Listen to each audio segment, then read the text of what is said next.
12 शहजादियाँ। कदीम ज़माने में एक बादशाह था जिसकी 12 बेटियां थीं, यानी 12 शहजादियां। उनकी खूबसूरती का क्या कहना था, सब की सब एक से बढ़कर एक थी। बादशाह ने उनकी शादी करने का फैसला किया तो इसको एक हैरान कुन राज का पता चला कि शहजादियां रात भर रक्स करने के लिए जाती हैं, मगर किसी को भी नहीं पता चलता कि वो कहाँ जाती है।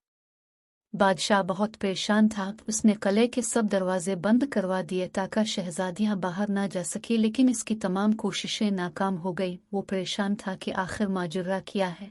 बादशाह ने ऐलान करवाया कि जो कोई शहजादियों के रक्स का पता लगाएगा, इसे अपनी पसंदीदा शहजादी से शादी करने का मौका मिलेगा, और वो मेरे मरने के बाद बादशाह भी बना दिया जाएगा। और अगर वो 3 दिन में इस राज का पर्दाफाश न कर पाया तो इसे मौत की सजा दे दी जाएगी।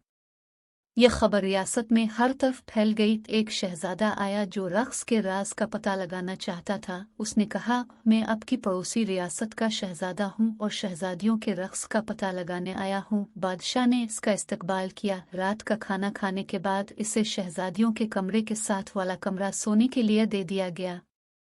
शहजादियों के कमरे का दरवाज़ा खुला रखा गया और शहजादे का पलंग ऐसे रखा गया कि वो सारी रात उन पर नज़र रख सके। रात को शहजादियां इसके लिए शरबत लेकर आईं, जिसको पीते ही इसे नींद आ गई। जब उसकी आंख खुली तो शहजादियां रक्स करके वापस आ चुकी थीं। 3 दिन ऐसे ही चलता रहा।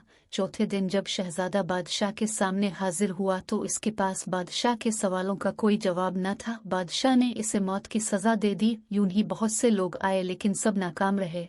फिर एक दिन एक जख्मी सिपाही अपनी किस्मत आजमाने बादशाह की रियासत की तरफ चल पड़ा।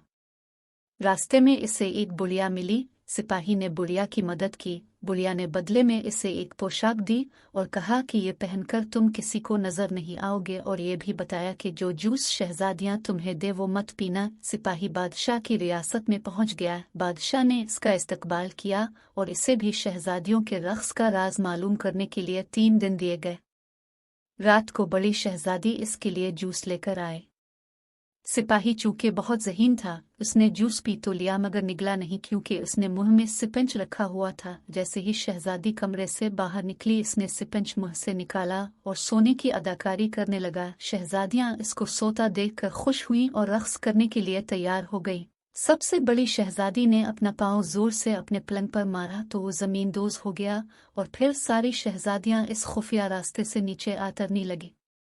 सिपाही ये सब देख रहा था। उसने बुढ़िया की दी हुई पोशाक पहन ली और उनका पीछा करने लगा। आधा रास्ता आतरने के बाद छोटी शहजादी को शक हुआ कि शायद कोई इसके पीछे है, मगर पोशाक की वजह से सिपाही किसी को भी नजर नहीं आ रहा था। फिर वो सबसे खूबसूरत हिस्से में पहुंच गई जहां दरख्तों पर लगे पत्ते चांदी के थे। सिपाही ने सबूत के लिए एक पत्ता तोड़ लिया। इसके तोड़ते ही एक जोरदार आवाज आई जिससे सब डर गई। आगे सब पत्ते सोने के थे।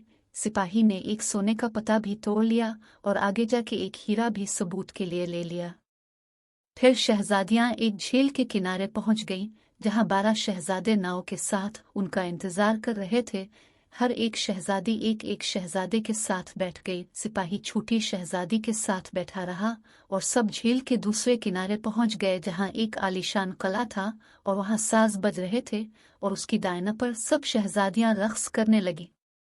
सुबह 3 बजे तक ये सब चलता रहा, जब तक उनके जूतों में छेद हो गए, और फिर सब वापस आ गई और सिपाही भी जल्दी से भागकर अपने कमरे में जाकर सो गया कि किसी को शक ना हो। यह सिलसिला कई दिन तक चलता रहा।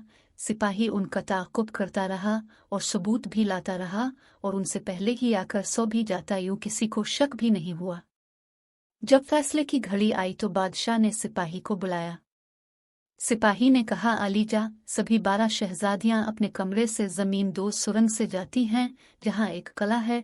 इसने सबूत भी दिखाए। शहजादियों ने यह सब मान लिया। बादशाह ने इस सिपाही को खूब इनाम से नवाजा और पूछा, मेरी किस बेटी से शादी करना चाहते हो? उसने सबसे बड़ी शहजादी को पसंद किया और फिर दोनों की शादी धूमधाम से कर दी गई। बादशाह ने ऐलान किया कि मेरी वफ़ात के बाद मेरा दामाद इस सल्तनत का बादशाह होगा, और फिर सभी हंसी खुशी रहने लगे।